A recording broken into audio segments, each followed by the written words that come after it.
आज तक स्टोरीज के मुअज़्ज़ज़ नाज़रीन अस्सलाम वालेकुम। मुअज़्ज़ज़ नाज़रीन ग्राम, इससे पहले आप इस कहानी की 122 एक साथ सुन चुके हैं। अब किस्से 123 मुलाहिज़ा फरमाएं। हमें कुछ मालूम नहीं कि अब क्या करना होगा। इन सब से काम लेने वाला अपनी बदकिस्मती से तुम्हारे हाथों मौत के घाट उतर चुका है। वो अब तक अपने लिबास समेत खूनखार मछलियों की खुराक बन चुका होगा। उसे भूलने की कोशिश करो। माजी से रिश्ता बरकरार रखकर कोई ज़्यादा देर नहीं जी सकता। वो मुंह बनाकर बेपरवाही के साथ बोला, मरने वालों के साथ मरा नहीं चाहता, वरना आज दुनिया की आबादी इतनी ना बड़ी होती। हम दोनों, मैंने जुबान खोली ही थी कि उसने हाथ उठाकर सख्त लहजे में मेरी बात काट दी और किसी कदर इस्तेज़ाइया लहजे में बोला, तुमसे बोर्ड पर बात होगी, फिलहाल तुम दोनों अपनी जुबानें बंद रखोगे। फुर्सत और इंतजार के इन लम्हात में मुझे इन यतीमों का दुख बांटने दो जिनका बाप अभी समंदर की भीड़ चढ़ाए।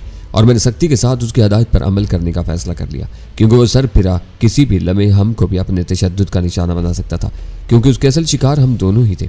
बाकी लोगों से तो वो बस अपना दिल बहलाने की कोशिश कर रहा था। सफ़र जारी रखना चाहो या वापस लौटो, ये तुम्हारी मर्जी पर मुनहसर होगा, कमांडर इनसे कह रहा था। बस ये याद रखना कि अब तुम साहिल या किसी और जहाज़ से रहनुमाई न ले सकोगे, क्योंकि तुम्हारे रेडियो रूम के बाज़ अहम पुरसे नाकारा बना दिए गए और तुम्हें अपने सफ़र के बाकी हिस्से के लिए सिर्फ और सिर्फ अपने आलात पर इन्हिसार करना होगा। इसलिए ज़रूरी समझा गया कि तुम जमहूरिया फ्रांस के बहरी मुहाफ़ज़ों के खिलाफ अपने नामालूम हमायतों से मदद तलब न कर सको। उन दोनों के चेहरे तारीक पड़ गए, जैसे वो खबर उनके लिए सबसे ज़्यादा मनहूस रही हो। खौफनाक खुले समंदर में रेडियाई आलात के मदद के बगैर सफ़र करना बिल्कुल ऐसा ही था जैसे किसी अंधे शख्स को किसी पुरहजूम सारा पर ट्रैफिक की भीड़ में छोड़ दिया जाए। उसी वक्त बारूदी संदूक ले जाने वाले तीनों सिपाही खाली हाथ अरशे पर वापस लौटाए। कमांडर ने उनसे चंद फिक्रों का तबादला किया और दो सिपाही अपने टामी गंदे शानों से लटकाकर रस्सों की सीढ़ी के जरिए गन बोर्ड पर उतरने लगे। उनके उतर जाने के बाद कमांडर ने मुझे और सुल्तान शाह को रोसाली छोड़ने का हुक्म दिया। सीढ़ी की तरफ बढ़ते हुए मेरी और जुनाज की निगाहें चार हुई तो उसकी आंखों में हमारे लिए तरहम और अफसोस के जज्बात साफ पड़े जा सकते थे, जबकि मेरा दिल उनकी बदनसीबी पर रो रहा था। लेकिन ये कुदरत ही को मालूम था कि हम में से कौन ज़्यादा और कौन कम मसलूम होने वाला था। गनबोट एक छोटे से जहाज से कम नहीं थी। गो रोजाली के मुकाबले में उसका अरशा बहुत मुख्तसर था, जिसका बेशतर हिस्सा खौफनाक गन ने घेरा हुआ था। मगर अरशे से नीचे जाने वाले सीनों से यह ज़रूर ज़ाहिर हो रहा था कि बोट पर ज़्यादा नहीं तो कम अज़ कम 2 मंजिलें ज़रूर थी। गन का वजन और गन फाइटर की ताकतवर थ्रस्ट संभालने के लिए उस जंगी कश्ती की वो साख्त ज़्यादा तहय्युर खेज नहीं थी। गन बोट का धीमी आवाज़ वाला इंजन बेतार था और रोजाली से उतरने वाले 2 फौजियों के अलावा अरशे पर मजीद 2 सादा पोश मुसल्लह अफराद हमारे इस्तकबाल के लिए तैयार थे। मैंने अंदाज़ा लगाया कि कमांडर समेत गन बोर्ड पर कुल लड़ाका नफरी उन्हीं 7 नफूस पर मुश्तमिल थी, जिनमें से 3 अभी रोजाली पर थे और शायद मजीद 2-3 आदमी गन बोर्ड की नेविगेशन में रहे होंगे। दोनों सादा पोश हमें टामी गन्नों से कवर करके फौरन ही अरशे से हटा ले गए। निचली मंजिल पर उतरते ही उन गन बोर्ड्स की नफीस तरीन तज़ाइनो आराइश और आदारी में पड़े हुए तबीज़ कालीन देखकर मैं ये सोचे बगैर न रह सका कि फ्रांस की बैरिया अपने फ़राइज़ मनसबी को भूलकर ऐश कोशी में मुब्तला हो चुकी थी और ज़िंदगी की उस रूप के रसिया रंगीन बज़्म आराइयाँ तो बड़ी धूम से कर सकते थे, लेकिन अपने कमज़ोर तरीन हरीफ के खिलाफ भी बेआराम होना उनकी फितरत और मिजाज के बिल्कुल खिलाफ होता। गन का ढांचा उस मंजिल पर भी खासी जगह घेरे हुए था और बाकी जगह में राहदारी के दोनों तरफ 8 वसी कैबिनों के दरवाजे नजर आ रहे थे। वो दोनों हमें उन्हीं में से एक कैबिन में ले गए, जहाँ फर्श पर पड़े हुए तबीज़ कालीन और मुनक्किश वॉलपेपर से आरास्ता सपाट दीवारों के अलावा कुछ नहीं था। बगली दीवार में नजर आने वाला दरवाज़ा शायद मुलहक्का बाथरूम का था। मेरा ख्याल था कि हमारे पीछे वो दोनों ज़्यादा पोश भी अंदर आएंगे, लेकिन मैं दरवाज़ा बंद होने की हल्की सी आवाज़ सुनकर मुड़ा तो कैबिन में मेरे और सुल्तान शाह के सिवा कोई तीसरा नहीं था और अंदर के रुख पर दरवाज़ा भी दीवारों की तरफ बिल्कुल सपाट था। उसमें कोई हैंडल या दस्ता तक नहीं था जिसकी मदद से दरवाजे को अंदर की तरफ खोला जा सकता, जिसका मतलब था कि वो इस मुख्तसर से बहरी यूनिट का कैद खाना था जो अब हमारा मुकद्दर बन गया था। सब कुछ चौपट हो गया, सुल्तान शाह ने भराई हुई आवाज़ में कहा। लेकिन ये समझ में नहीं आता कि फ्रांस की बैरिया को हमारी तलाश क्यों है। ये सब ढकोसला मालूम होता है। मैंने आज़गी के साथ कहा, इन्होंने रोजाली पर धावा बोलने के लिए बहरी फौज की वर्दियाँ और निशानात ज़रूर इस्तेमाल किए, लेकिन इस गन बोर्ड के शाहाना ठाट बाट सख्त फौजी ज़िंदगी से ज़रा भी मैल नहीं खाते। तुम आर्मी से मुकाबला कर रहे हो, नेवी वाले तो शायद हर जगह थोड़ी सी बेहतर ज़िंदगी गुजारते हैं। सबसे बड़ी बात यह है कि इन्होंने हमें नामों या चेहरों की बजाय हमारे ज़ख्मों से पहचाना है और ये मालूमात सिर्फ शीफ वाले ही फराम कर सकते थे। थोड़ी देर सब्र करो, सब कुछ सामने आ जाएगा। सुल्तान शाह सर झटकर बाथरूम की तरफ चला गया और मेरा जहन एक बार फिर डेविड कार्टेल की तरफ चला गया। उसे जिस कदर भयानक और लातालकाना अंदाज में ठिकाने लगाया गया था वो मेरे नज़दीक नाकाबिले मुआफ़ी था। कमांडर ने यह भी जानने की कोशिश नहीं की थी कि डेविड समंदर में गिरकर मरा था या मर कर गिरा था। उसे एक बेजान पत्थर की तरह समंदर में गिराकर भुला दिया गया था। डेविड नौजवान नहीं तो इतना उम्र सीधा भी नहीं था। चंद घटनों की रफाकत में उस जिद्दी मगर मेहनती जहाज राह ने मेरे दिल में अपने लिए खास मकाम पैदा कर लिया था। उसे स्लाइड ने खास तौर पर इस बहरी सफर के लिए चुना था और डेविड भी ये सोच रहा था कि वो समंदर के सीने पर रोजाली के आखिरी सफर की कमान कर रहा था। लेकिन रोजाली का आखिरी सफर मुकम्मल होने से पहले ही डेविड की जिंदगी का चिराग बेरहमी के साथ गुल कर दिया गया था और वह जब तक जिंदा रहा पूरी शान के साथ अपनी मर्जी के मुताबिक समंदरों को पामाल करता रहा और मौत के बाद भी उसके बेगोरों कफन जस्ते खाकी को समंदर की लहरों ने अपनी आगोश में ले लिया था। शायद समंदर की सुबह खराब मौजें लम्हा बलम्हा उसे किसी अनजान साहिल की तरफ ले जा रही थी, जहां तक अगर वो मछलियों की खुराक बनने से महफूज रहता तो एक गुमनाम लाश की हैसियत से कहीं तबाह दिया जाता। मेरा ख्याल था कि हम दोनों की तलाश में शी वालों ने फ्रांस की बहरी फौज की आड़ लेकर एक बहुत बड़ी गलती की थी। उनकी पुरशकू गन बोट से जाहिर हो रहा था कि वो इन समंदरी इलाकों में अरसद रात से फाल थे और शायद करीबी ममालिक भी अपने करीबो जवार में उनकी सरगर्मियों से लाइल्म थे।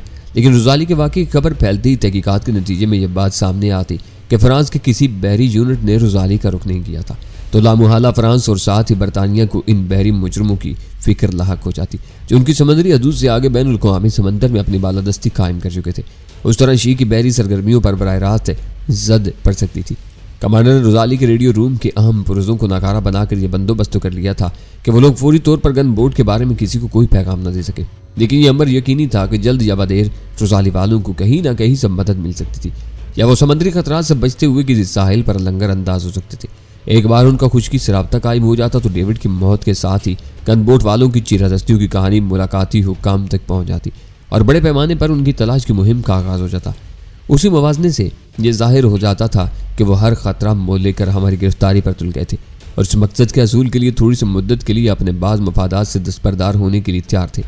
रोजाली पर डेविड के कैबिन में चिमिलाइट की तस्वीर दरियाफ्त होने से उस वक्त वाकयात जिस तसलसल से उन्मा हुए थे उनके बिना पर यह बात पाया सबूत को पहुंच गई थी कि जहाजरानी की दुनिया का एक मोतबर नाम ही शी की सरबराही कर रहा था और ये एक ऐसा होलनाक राज था जिससे रोए ज़मीन पर मेरे और सुल्तान शाह के अलावा शायद कोई तीसरा वाकिफ नहीं था।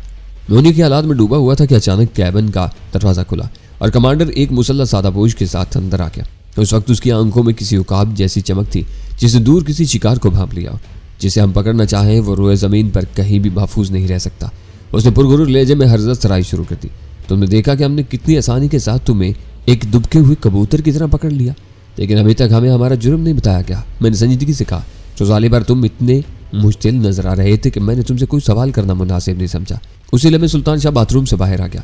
मेरा ख्याल है कि सब कुछ बहुत वाज़ेह है, किसी को कुछ बताए बगैर तुमको मामले की तह तक पहुंच जाना चाहिए। उसने जेब से एक सिगार निकाल कर उसका गोशा तोड़ा और उसे सुलगाने में मसरूफ हो गया। हमारे दुश्मनों की तादाद काफ़ी है। मैंने तो जाहिल अरफाना से काम लेने का फैसला करते हुए कहा, लेकिन मैं ये समझने के कासिर हूँ कि फ्रांस के कानून को हमसे क्या परखाश है जो हमारी गिरफ्तारी के लिए उसकी बहरी फौज के एक यूनिट को गैर मामूली अंदाज में यह कार्रवाई करना पड़ी। उसने बहुत बुरा समूह बनाया था। तुम्हारे बारे में जो कुछ सुना था उसकी रोशनी में मैं तुमको इतना डफर नहीं समझ रहा था। तुम तो अकल से बिल्कुल कोरे मालूम होते हो। तो क्या तुम्हारा ताल्लुक बहरी फौज से नहीं है? मैंने चौंकने की अदाकारी करते हुए सवाल किया। बहरी फौज खुले समंदर में रोजाली की तलाशी लेने के बजाय पूरे जहाज को किसी करीबी बंदरगाह पर ले जाकर ज़ाब्ते के मुताबिक कार्रवाई करती है। हम लोग कानून की हर अमल तारीख से आज़ाद हैं। जहाँ जो कुछ दिल में आता है ताकत के बल पर कर गुजरते हैं। तुम्हारी जख्मी हथेली से मैंने अंदाज़ा लगा लिया है कि तुम्हारा नाम डैनी है। आखिरी फिक्रा उसने तस्दीक तलक लहजे में कहा था। मैंने इस बात में अपना सर हिलाते हुए कहा, अगर तुम इसी हद तक ताकत के पुजारी हो तो शायद तुम्हारा ताल्लुक सिर्फ नाजुक से हो। बकवास मत करो। वो एकदम मुकराया। गुस्से से उसका चेहरा सुर्ख हो गया था। मैं बदतमीजी बर्दाश्त करने का आदी नहीं हूँ। माफ़ करना कमांडर, तुम मेरी बात नहीं समझ सके। मैंने मुआज़त खाना लहजे में कहा। मेरा इशारा शी की तरफ था। इस वक्त शायद वही सबसे ज़्यादा मुनज़्ज़म और ताकतवर ग्रुप है। कोई और खुलेआम फौजी वर्दियाँ इस्तेमाल करने की जुर्रात नहीं कर सकता। मुझे एतराफ़ है कि तुम्हारी मुकम्मल अदाकारी मुझे अब तक हकीकत से बेखबर रखने में कामयाब रही। उसके बगैर रोजाली को लंगर अंदाज कराना मुश्किल था और हम कोई जानी नुकसान उठाए बगैर इस मुहिम को सर करना चाहते थे। वो सिगार के कसीब धुएं के मरगोले उगलते हुए बोला, लेकिन हमारी मुहिम अभी मुकम्मल नहीं हुई। तुम मेरे साथ आओ तो मैं तुम्हें एक तमाशा दिखाऊंगा। मुझे खुशी हुई कि उसने मुझे किसी दावत के काबिल समझा था। मैं फ़ौरन उसके साथ चलने पर आमादा हो गया। क्या मैं अपने साथी को भी ले लूँ? इसकी ज़रूरत नहीं। वो सुल्तान शाह की तरफ देखते हुए मानी के लहजे में बोला, ये तो महज एक रिपोर्ट है जो तुम्हारे दिए गए अहकामात की तामील करता रहता है। असल बात तुम ही समझ सकोगे। सुल्तान शाह को उस कैबिन में मुकफ़िल करके हम तीनों बाहर निकल गए। नकली फौजी कमांडर मुझसे आगे था और सादा पोश मुसल्ला शख्स पीछे। वीरान अरशे पर पहुंचकर मैंने चारों तरफ देख डाला, लेकिन गहरी धुंध में रोजाली का कहीं पता नहीं था। शायद कार्रवाई की तकमील के बाद गनबोट तेजी के साथ हरकत में आकर रोजाली से काफी दूर रह चुकी थी। दूसरी हैरतनाक बात यह थी कि अरशे पर गन की नाल कहीं नजर नहीं आ रही थी और अरशे पर फैले हुए गन के ढांचे ने उस वक्त धात के एक गुंबद की सूरत इख्तियार कर ली थी, जिस पर किसी भी तरह गन होने का शुबा नहीं किया जा सकता था। ये फोल्डिंग गन है। मेरी हैरत भांपकर कमांडर फकिया लेजम बोला, आपने साइज और रेंज में ये दुनिया की सबसे महंगी गन है जिसका निशाना कम ही खता होता है। ये कहते हुए उसने आईनी गुंबद के किसी हिस्से को छेड़ा और फौरन अरशे से चंद दिन की बुलंदी पर एक इतना बड़ा खला पैदा हो गया जिसमें से एक आदमी अंदर दाखिल हो सकता था। पहल कमांडर ने की और जब मैं उसी खला से गुजरकर अंदर पहुंचा तो मुझे यूं महसूस हुआ जैसे मैं किसी फुलादी दमदमे में आ गया हूँ। उस तंग जगह में पहलू ब पहलू दो कुर्सियों के सामने एक पेचीदा इलेक्ट्रॉनिक पैनल मौजूद था जिसमें 2 स्क्रीनें भी लगी हुई थी। मैं हैरत से उन तमाम चीज़ों का जायजा ले रहा था कि कमांडर ने पैनल के ऊपर नस्ब टेलीस्कोप के आई पीस से आंख लगा दी और हौले हौली टेलीस्कोप को नीचे ऊपर और दाएं बाएं घुमाने लगा। उस आले का दूसरा सिरा आईनी दमदमे से बाहर निकला हुआ था और उस नुक्ते के सहारे पूरे आले को किसी भी तरफ घुमाया जा सकता था। इस वक्त मैं कमांडर पर हमला करके उसे बआसानी ज़ेर कर सकता था क्योंकि वो टेलीस्कोप पर किसी खास निशाने की तलाश में मुनहमिक था। लेकिन उसी वक्त सादापोश शख्स ने फौलादी गुंबद के खला से खनकार कर मुझे अपनी मौजूदगी का एहसास दिला दिया। उसकी टामी गन की नाल खला में मौजूद थी और वो खुद अरशे पर बैठा मेरी तरफ निकला था। ये इस गन का ऑटो फायरिंग कंट्रोल है। आखिरकार वो टेलीस्कोप से हटते हुए बोला, इसके माइनेटिंग यूनिट पर टेलीस्कोप के जरिए एक बार निशाने का तयन कर दिया जाए तो खुदकार निज़ाम के तहत गन मौजूद तरीन समत और जाविये से उसी वक्त तक लगातार फायर करती रहती है जब तक निशाना नेस्तु नाबूद न हो जाए। और अब तुम शायद गन की सलाहियत का मुजाहरा करने वाले हो। मैंने अपने वजूद में बैक वक्त हज़ारों चींटियाँ से रेंगती हुई महसूस की। तुम इतने भी अहम नहीं हो कि तुम्हारे लिए इस गन को बेदार किया जाए। वो तलख लहजम बोला, तुम टेलीस्कोप में देखो, मैं अभी एक तमाशा दिखाने वाला हूँ। मैं धड़कते हुए दिल के साथ टेलीस्कोप से आंख लगा दी। फौरी तौर पर फैली हुई कोहर धुंध में मुझे चंद जर्द धब्बों के सिवा कुछ नजर न आया, लेकिन कमांडर ने जो एहतमाम किया था उसके मुताबिक कुछ न कुछ नजर आना लाजमी था। लिहाजा मैं अपने बसरी अजलात पर जोर देकर जर्द रोशनियों के गिर्द ऐसी अलामात देखने में कामयाब हो गया जिनकी बिना पर यह अंदाजा किया जा सकता था कि वो कोई जहाज था जो टेलीस्कोप पर आहिस्ता आहिस्ता बाईं तरफ सरकता महसूस हो रहा था। ये तो कोई जहाज मालूम होता है, मैंने इसतरारी लहजे में कहा। इस वक्त मुझे अपना हल्क खुश्क होता हुआ महसूस हो रहा था। अभी नजर आ रहा है ना, उसने सवाल किया और मेरी तायद पर फिर बोला, बस इसे गौर से देखते रहो। अभी चंद सेकंड भी नहीं गुजरे थे कि अचानक आग और धुएं के एक खौफनाक तूफान में सब कुछ गायब हो गया। टेलीस्कोप पर समंदर के वस्त में नजर आने वाला वो मंजर बहुत भयानक था। वो रोजाली तो नहीं था। मैंने टेलीस्कोप से आंख हटाकर उम्मीद बहम के आलम में उससे सवाल किया। खूब पहचाना, वो मेरी तशवीश से लुत्फानंदोज होते हुए कहका मार कर बोला, इस वक्त हमारे गिरदोपेश में बस वही एक जहाज मौजूद था और तुमने उस पर फायर कर दिया। मैंने दहशत और बेयकीनी के आलम में सवाल किया। उसने नजर नफ़ी में लाते हुए अपने बाएं हाथ में दबी हुई प्लास्टिक की एक डबिया मेरी तरफ उछाल दी। ये रोजाली में लगाए गए बम का रिमोट कंट्रोल था। इसे ऑपरेट करते ही वो सब हज़ारों मुश्किलात से आज़ाद हो गए। ऐसी सहल मौत कुछ नसीबों को ही मिलती है। मेरे हाथ पैर यकलक ठंडे पड़ गए, कनपटियाँ चरखने लगी और यूं महसूस हुआ जैसे किसी ने मेरे वजूद से सारी ताकत स्लिप कर ली हो। उस शख्स ने अपनी उंगली के जरा से इशारे से 25-30 आदमियों समेत रोजाली को तबाह कर दिया था। मेरा दिमाग माऊफ होकर रह गया था। समझ में नहीं आ रहा था कि उस खून अशाम दरिंदे से क्या सलूक करूं जो अजियत रसानी के किसी होलनाक ज़हनी आर्जे में मुब्तला नजर आता था। उसे जो करना था वो कर गुजरा था और उससे उस मौजू पर बात करना उसे मजीद खूनरेजी के लिए माइल करने के मुतरादिफ होता। लिहाजा मैंने जुबान से एक लफ्ज़ भी निकाले बगैर इस्तरारी तौर पर अपनी आंख टेलीस्कोप से लगा दी। सामने पूरे अदसे की कुलाई में यकसान धुंध ही धुंध नजर आ रही थी और कुछ भी नहीं था, जिसका मतलब ये था कि या तो रोजाली अपने बदनसीब हमले समेत कारकाब हो चुका था या गन बोर्ड के सम तब्दील होने से चाहे हादसा टेलीस्कोप के इज्जत से निकल गई थी। अब मेरी मुहिम मुकम्मल हुई, चलो बाहर निकलो। उसने सिगार के गहरा कस लेते हुए पुरस्कून लहजे में कहा, तुम्हें यह मंजर दिखाना जरूरी था ताकि तुम अपने मुस्तकबिल के बारे में किसी खुशफहमी का शिकार न रहो। मुझे अब भी यकीन नहीं आ रहा कि तुमने उन सबको इतने इत्मीनान और बेरहमी से मार डाला। वो बेचारे भला मेरे लिए क्या कर सकते थे? मैंने तासुफ हमें बोझल लहजे में कहा, सबसे पहली बात यह है कि अब इस इलाके में हमारी मौजूदगी का राज फाश नहीं होगा। उसने बराह राज मेरी आंखों में देखते हुए कहा, वो जिंदा बच जाते तो पूरे यूरोप में सैकड़ों पुरस्कार कहानियां फैलने लगती जिनमें हमारी मुदाखलत से डेविड के कत्ल तक की बाज़ गश्त सुनाई दी थी। मगर अब बदनसीब रोजाली के साथ किसी मोहलक इत्तफाकी हादसे के अलावा कुछ भी नहीं सोचा जा सकता। जिस मकाम पर रोजाली गर्क हुआ है वहाँ समंदर इस कदर गहरा है कि कोई भी जहाज के मलबे तक न पहुँच सकेगा और हमारा राज हमेशा समंदर के सीने में दफन रहेगा। वो खामोश हुआ तो मैं तोप के स्वाइवल बेस के नीचे बने हुए फुलादी दमदमे से बाहर आ गया और हम तीनों एक बार फिर कैबिन की तरफ लिए। उस वक्त मेरा दिल रोजाली वालों की नागानी इज्तिमाई मौत पर खून के आंसू रो रहा था और मैं अपने दौर के इस सफाक तरीन इंसान से इंतकाम लेने के इम्कानात पर गौर कर रहा था। उस वक्त उसे हर एतबार से हम पर बालादस्ती हासिल थी और हम अपनी ख्वाहिशात के बरक्स उसके इशारों पर नाचने पर मजबूर थे। बज़ाहिर दूर दूर तक ऐसा कोई इम्कान नजर नहीं आ रहा था जिसकी बिना पर सूरत हाल में किसी नुमाया तब्दीली की उम्मीद की जा सकती। हम तीनों खामोशी के साथ उस कैबिन में वापस पहुंचे तो वहाँ सुल्तान शाह का पता नहीं था। मेरा साथी कहाँ गया? मैंने सरारी लहजे में सवाल किया। मुझे याद था कि हमारे जाने से पहले ही वो बाथरूम से फारिग होकर आया था। उसे इतनी जल्दी दोबारा वहाँ जाने की जरूरत पेश नहीं आ सकती थी। कहीं निकल गया होगा, उसने मकाराना इत्मीनान के साथ कहा। लेकिन फिक्र न करो, वो खुले समंदर में चलती हुई गन बोर्ड से कहीं फरार न हो सकेगा। मुझे मालूम है कि इस कैबिन से तुम्हारी मर्जी के बगैर चिड़िया का बच्चा भी नहीं निकल सकता। फिर वो कहाँ गया? मेरे लहजे में गैर इरादी तौर पर तहक्कुम और सख्त कीरी होता आई थी। मैं तुम्हारे साथ था, मुझे क्या मालूम कि वो कहाँ गया। उसका भी लहजा तेज हो गया, मगर वो एकदम आपे से बाहर नहीं हुआ था। तुमने एक तीर से दो शिकार किए हैं। मुझे रोजाली की तबाही का तमाशा दिखाने ऊपर ले गए और जहाँ से सुल्तान को गायब करवा दिया। ये याद रखना कि उसे कुछ हुआ तो मैं किसी को माफ़ नहीं करूँगा। वो जोर से हंसा। उसकी हंसी बहुत भयानक थी। अपनी और मेरी हैसियत का फ़र्क ना भूलो डैनी। मैं अपनी मर्जी का मालिक हूँ और तुम मेरी एक मजबूर कैदी। अगर तुम इसी तरह हज़ियान बकते रहे तो ऐसा ना हो कि जिंदा होने के बावजूद तुम अपने लिए इबरत का एक शाहकार बन जाओ। उससे का बावजूद मेरा ज़हन हाजिर था। मैंने महसूस कर लिया कि उसने मुश्तिल होकर मुझे हलाक करने की धमकी नहीं दी थी। शायद उसे मेरी जिंदा गिरफ्तारी का हुक्म मिला हुआ था और इस बारे में वो मजबूर था। वक्त बदलते देर नहीं लगती मेरी जान, और वक्त हमेशा किसी का साथ भी नहीं देता। अपने बारे में इसकी कमजोरी भांप कर मैंने मजबूत लहजे में कहा, बेहतर यही होगा कि मेरे साथी के बारे में अगर तुम्हारे कोई नापाक अज़ाइम है तो उन्हें तर्क कर दो।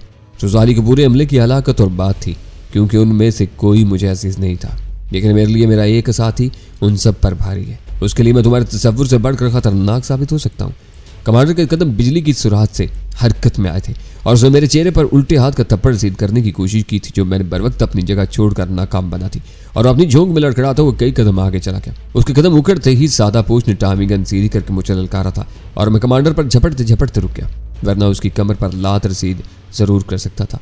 वह संभल कर पलटा तो गुस्से और तौहीन के एहसास से उसका चेहरा लाल भभूका हो रहा था और आंखें अपने हल्कों से उबली पड़ रही थी। मैं तुम्हें पीस कर रख दूंगा, वो गुर्राते हुए बोला था। ज्यादा बारीक ना पीसना, आजकल तो कसाब भी मोटा कीमा बेचने लगे हैं। मैंने मज़क्का उड़ाने वाले अंदाज में उसे मजीद इश्तियाल दिलाने की नीयत से कहा। वो तसादुम का आगाज कर चुका था तो मैंने भी कुछ कर गुजरने का फैसला कर लिया था। उस वक्त मेरे जहन में बतेरे रूह फरसा ख्यालात गुटमुट हो रहे थे, जिनमें यह खौफ सब पर हावी था कि डेल्टा कैंप में जिमी लॉयड की आखिरी ख्वाहिश सुल्तान शाह को मुझसे अलग करने की थी और उसने वीरा को सुल्तान के अगवा के लिए ही 2 मददगारों के साथ भेजा था। लेकिन बाजी पलट गई और हम उन दोनों मददगारों को खत्म करके वीरा के साथ डेल्टा कैंप से फरार हो गए। बाज़ाहिर डेल्टा कैंप का मार्का पूरे तसलसल के साथ जारी था। हम डेल्टा कैंप से जथाम पहुंचकर रोजाली के जरिए बरतानिया से निकलने में कामयाब हो गए थे, लेकिन तवील वक्फे के बाद आखिरकार जिमी लॉयड के आदमी ने रोजाली पर धावा बोलकर हमें अपना कैदी बना लिया था। उस मौका पर मंतकी तौर पर कमांडर की ख्वाहिश वही होनी चाहिए थी जिसे जिमी लॉयड डेल्टा कैंप में वीरा के जरिए पूरा नहीं करा सका था, यानी मुझे जिंदा कैदी बनाकर सुल्तान शाह को मुझसे अलग करना और फिर उसे कत्ल करा देना। मैंने डेल्टा कैंप में ही महसूस कर लिया था कि जिमी लॉयड सुल्तान शाह से हमेशा के लिए छुटकारा हासिल करना चाहता था, लेकिन उससे मेरे करीबी ताल्लुक की बिना पर उसे मेरे सामने नहीं मरवाना चाहता था। और अब कमांडर ने भी वही काम कर दिखाया था कि मैं उसका असीर था और सुल्तान शाह गायब था। कमांडर जख्म खाए हुए किसी गज़बनाक दरिंदे की तरह मेरे मद्देमुकाबिल था और मेरा जहन तेजी के साथ काम कर रहा था। गन बोर्ड पर मौजूद मुसल्लह नफरी के मुकाबले में मैं बिल्कुल बेबस और बेबसात था। उन्हें कितना भी मार दहाड़ लेता, लेकिन आखिर में मेरा ज़ेर होना यकीनी था और मायूसी के उस खटाटोप अंधेरे में आखिरकार उम्मीद की एक किरण चमकी उठी।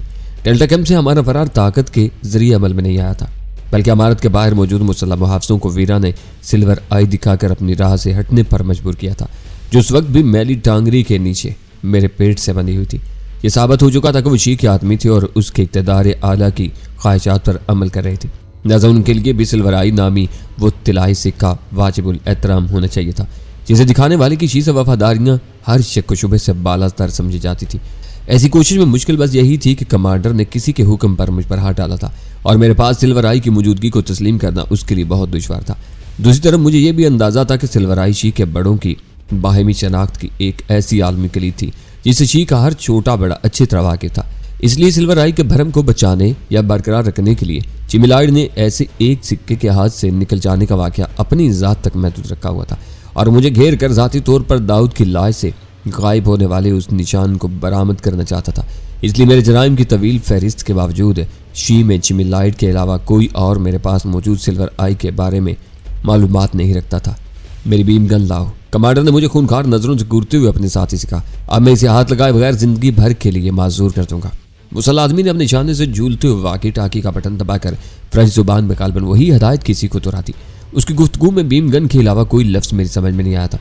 ठहरो, मैंने हतुल इम्कान पुरअतमाद मुस्कुराहट के साथ दाहिना हाथ फिजा में बुलंद करके पुरस्कून लहजे में कहा। अब इस खेल को खतरनाक होने से पहले खत्म हो जाना चाहिए। मेरे रवैये की उस अचानक तब्दीली ने कमांडर को बुखला कर रख दिया और उसके निगाहों में तहय्युर और मेज पे यकीनी सी तैर की। कोई ड्रामा नहीं चल सकेगा, मैं वही करूंगा जो चाहता हूँ। हमाकत की जरूरत नहीं, मुकर्राया और फुर्ती के साथ डांगरी में हाथ डालकर अपने पेट से बंधी हुई कपड़े की वो पट्टी खोलती जिसमें नुकरी आई वाला तिराई सिक्का बना हुआ था। खबरदार जो कोई हथियार निकाला, कमांडर धाड़ा था। ये पट्टी पहनकर हाथ उठा लो वरना गोली मार दूंगा। ये कहते हुए उसने फुर्ती के साथ अपना पिस्तौल निकाल लिया था। मेरे ज़हन में अचानक डेविड की जिंदगी के आखिरी लम्हात घूम गए। कमांडर अगर हकाम की खिलाफ वर्जी करते हुए इस तरारी हालत में मुझे गोली मार देता तो बाद में उसे जो सजा मिलती सो मिलती, मगर मेरी जिंदगी वापस लौटना नामुमकिन थी। इसलिए मैंने बिला ताखीर वो पट्टी कालीन पर फेंक कर अपने हाथ उठा दिए। पट्टी को देखोगे तो अपना सर पीटते रह जाओगे। मैंने निचला होंठ दांतों में दबाकर कहा। मैं अपनी शनाख्त करवानी चाह रहा था, तुम अपना काम पूरा कर चुके हो। जख्मी हथेली के बाद अब किसी शनाख्त की जरूरत बाकी नहीं रही। वो कालीन पर पड़ी हुई पट्टी को नजरअंदाज करते हुए बोला, मैं अच्छी तरह तुम्हें पहचान चुका हूँ। तुम्हारी कोई मक्कारी अब तुम्हारे काम नहीं आएगी।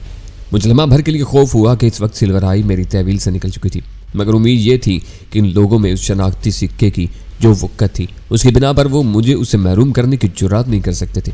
पट्टी खोल कर देखो। चंद सानियों तक उसे घूरते रहने के बाद मैंने तहक्कुम अमीज लहजे में कहा, इस वक्त तुम अपने आई मैन से मुखातिब हो। अब देर की तो खुद को सजा से न बचा सकोगे।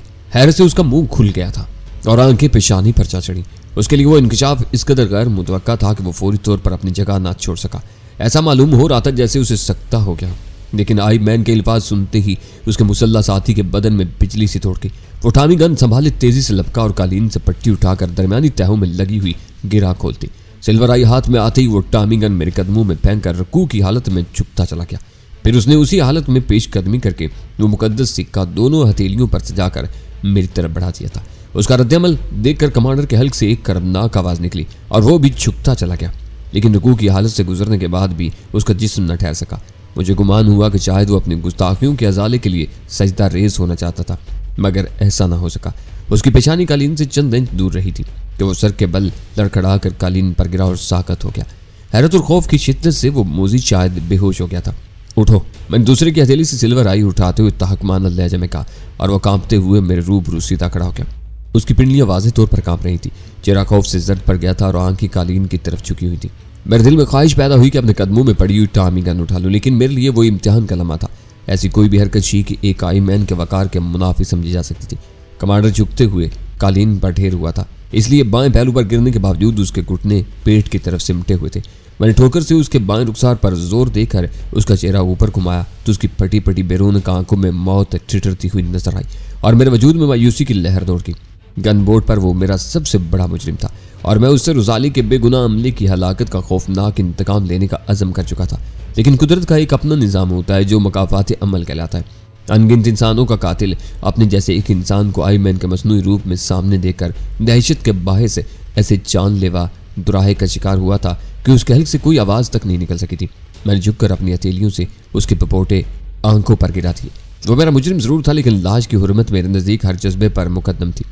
मैंने सोचा कि अच्छा ही हुआ जो अपनी मौत आप मर गया। उसके जराइम इतने संगीन थे कि अगर मैं उसे बेदस्तों पा करके उस जिस्म से नन्ही नन्ही बोटियां भी कटवाता तो मेरे दिल को करार न मिलता। उस मरने पर मेरे हाथों इतनी सफाकी शायद अभी कुदरत को मंजूर नहीं थी। सादा पोच चूंकि मेरे और कमांडर के साथ अरशे पर गन के बंकर की तरफ क्या था, लिहाजा मुझे यकीन था कि वो सुल्तान शाह के बारे में कुछ न कुछ बता सकेगा और मेरे इस्तफसार पर हुआ भी यही। उससे पता चला कि गन बोट चलाने वाले 2 अफराद के सिवा इस कश्ती पर 6 अफराद कमांडर के नीचे काम करते थे, जिनमें से एक वो खुद था। बकिया 5 को भी मैं देख चुका था। उन 5 को फौरन मैं यहाँ देखना चाहता हूँ। मैंने तुरुश लहजे में हुक्म दिया, सबको बता दो कि अब इस गन बोर्ड पर अंग्रेजी के सिवा कोई दूसरी जुबान नहीं बोली जाएगी। ओके सर, उसे सहमी हुई आवाज़ में कहा और अपने वाकी टाकी पर किसी से रब्ता कायम करने की कोशिश करने लगा। मैंने वक्त गुजारी के अंदाज में टहलती हुई कालीन पर पड़ी हुई टामी गन उठा ली जिसका मैगजीन पूरी तरह लोडेड था। उस दौरान में गैर मुसल्लह शख्स ने अपने ऑपरेटर्स पर अंग्रेजी में मेरी हदायत किसी तक पहुंचाते हुए यह भी बता दिया कि गन बोट इस वक्त एक अजीम आई मैन की तहवील में है। जिसे चंद मिनट कबल तक यह बदकिस्मती से एक मुजरिम समझा जा रहा था। तुम्हारा नाम क्या है? उसका काम खत्म हो जाने पर मैंने कमांडर के वजूद का जायजा लेते हुए सवाल किया। मेरा ख्याल था कि उसका लिबास मेरे बदन पर बिल्कुल सही तौर पर फिट आ सकेगा। इमरान, उसने मुदबाना अंदाज में सर को खम देकर कहा। वो गैर जरूरी तौर पर गुफ्तगू करने से कायफ नजर आ रहा था। ये कब से तुम्हारा कमांडर था? मैं लाज की तरफ इशारा करते हुए पूछा। मैं शुरू से मौसिफ शैलून के लिए काम करता आ रहा हूँ। शैलून के बारे में तुम्हारी राय क्या थी? उसने मेरे चेहरे की तरफ देखना चाहा, लेकिन मुझे पूरी तरह अपनी तरफ मुतवज्जा पाकर बुखलाकर फिर नजर नीचे कर ली। मौसिफ शैलून बहुत सही अफसर थे, तंजीम के लिए अपनी जान भी दे सकते थे। पता नहीं तुम्हारे मामले में बदकिस्मती ने क्यों इनकी अकल पर पर्दे डाल दिए। वो अपने बड़ों के सामने हमेशा आजिज और महकूम ही नजर आते थे। इस वक्त कैबिन का दरवाजा खुला। 4 बावर्दी और एक सादा पोश मुसल्ला शख्स अंदर दाखिल हुआ। अंदर आकर वो सब फराह होकर रकू की हालत में मेरे सामने चुके और फिर 5 टामी गन्ने मेरे कदमों में डाल दी गई। उन्हें लगाम डालने के लिए मुझे सिल्वर आई निकालने की जरूरत पेश नहीं आई। उनके पित्ते वैसे ही पानी हो रहे थे। मेरा साथी कहाँ है? उनके सीधे होते ही मैंने करख्त आवाज में सवाल किया। सबके चेहरे धुआं हो गए। 4 खामोशी से मुजरमाना अंदाज में सर झुकाए खड़े रहे। 5वां दराज कामत बवर्दी शख्स बदिक्कत तमाम बोलने में कामयाब हुआ था। वो फ्रीजिंग बॉक्स में कहते मौसिफ शैलून के हुक्म पर। उसने जो कुछ कहा वो बहुत वाज़ेह था। वो डिब्बा यकीनी तौर पर डीप फ्रीजर ही की कोई शक्ल रही होगी जिसमें सुल्तान शाह को डाला गया था। उसे फौरन लाओ, अगर उसका बाल भी बीका हुआ तो तुम सब फना कर दिए जाओगे। मैंने दहाड़ कर कहा। वो सब यूं घबरा कर वहां से दौड़ते चले गए जैसे लम्हा भर की ताखीर पर जहन्नम के थाने खोल दिए जाएंगे। मैं भी इसरार के आलम में उनके पीछे लपका था। उस वक्त अंदाजा हुआ कि गन बोर्ड पर अर्शे से नीचे सिर्फ 2 मंजिलें थी। दरमियानी मंजिल पर कैबिन थे और निचली मंजिल पर इंजन रूम वगैरह वाक़ था। गन का 2 हैकल फुलादी ढांचा नीचे की तरफ बतदरीज फैलता हुआ जहाज की तह तक चला गया था। वहीं एक रोशन कमरे में वो सब घुसे थे। उस कमरे में दीगर आलात के अलावा 2 कद आदम संदूक भी खड़े थे जिनके दरवाजे शीशे के थे ताकि अंदर का मंजर नजर आता रहे। एक फ्रीजिंग बॉक्स खाली था जबकि दूसरे में सुल्तान शाह खड़ा हुआ नजर आ रहा था। उसके होंठ ठंड की ज्यादती से नीले पड़े हुए थे। सांस उकड़ उकड़ कर चल रहा था और आंखें बंद थी। कालबंद सर्दी की शिद्दत से वो बेहोश हो चुका था। खाली संदूक को देखकर यह अंदाजा लगाया जा सकता था कि सुल्तान शाह बेहोश होने के बावजूद अपने कदमों पर खड़ा हुआ कैसे नजर आ रहा था। उसमें बगलों के मुकाम पर 2 मजबूत चर्मी तस्मे लगे हुए थे जिनमें कैदी को शानों के सहारे जकड़ा जा सकता था और बेहोशी के बाद सारा वजन उन ही तस्मों पर मुंतकिल हो जाता। कैदी को बेबस करने के लिए टखनों और पिंडियों से ऊपर 4 तस्मों के साथ पहलुओं में कलाई चकड़ने के 2 तस्मे भी मौजूद थे। उन 8 तस्मों में बांधे जाने के बाद मजबूत से मजबूत कैदी भी उस बर्फ घर में बेबस हो जाता था। उनमें से बोलने वाला उस कमरे में पहुंचती सुल्तान शाह वाले बर्फ घर का कुफल खोलने में मसरूफ हो गया था और मेरी निगाहें सुल्तान शाह के सीने के नाहमवार ज़ीरो-बम पर जमी हुई थी। बर्फ के दरवाजे में लगे हुए शीशे के अलावा अंदर हर तरफ बर्फ के नरम गाले जमना शुरू हो गए थे जिन्हें देखकर सुल्तान शाह की दर्दनाक हालत का बआसानी अंदाजा लगाया जा सकता था। मशीन बंद करो, मैंने इमरान का कॉलर पीछे से घसीट कर गुर्राते हुए कहा और बुखलाकर करीबी साकट से मशीन का प्लग निकालने के लिए दौड़ गया। बर्फ घर का दरवाजा खुलते ही पूरे कमरे में खनकी की लहर दौड़ गई। सुल्तान शाह की उंगलियों के नाखून भी ओदे हो चुके थे और वो यूं रुक रुक कर उखड़े हुए सांस ले रहा था जैसे ठंड उसकी हड्डियों में उतर कर आज़ाए राइसा तक में सरायत कर चुकी हो और उसके फेफड़ों में भी आबी बुखारात की बर्फ जमना शुरू हो गई हो। मैंने उसके यकबस्ता रुखसारों पर पै दर पै थप्पड़ लगाते हुए कई बार इस्तरारी अंदाज में उसे पुकारा, लेकिन उसकी तरफ से कोई जवाब नहीं मिला। उसका जहन बेहोशी की अथाह गहराइयों में ख्वाबीदा था। उसके सांसों की लड़ी यूं टूट टूट कर जुड़ रही थी कि उस तक पहुंचने में जरा भी ताकीर होती तो उसकी जिंदगी का साज हमेशा के लिए खामोश हो गया होता।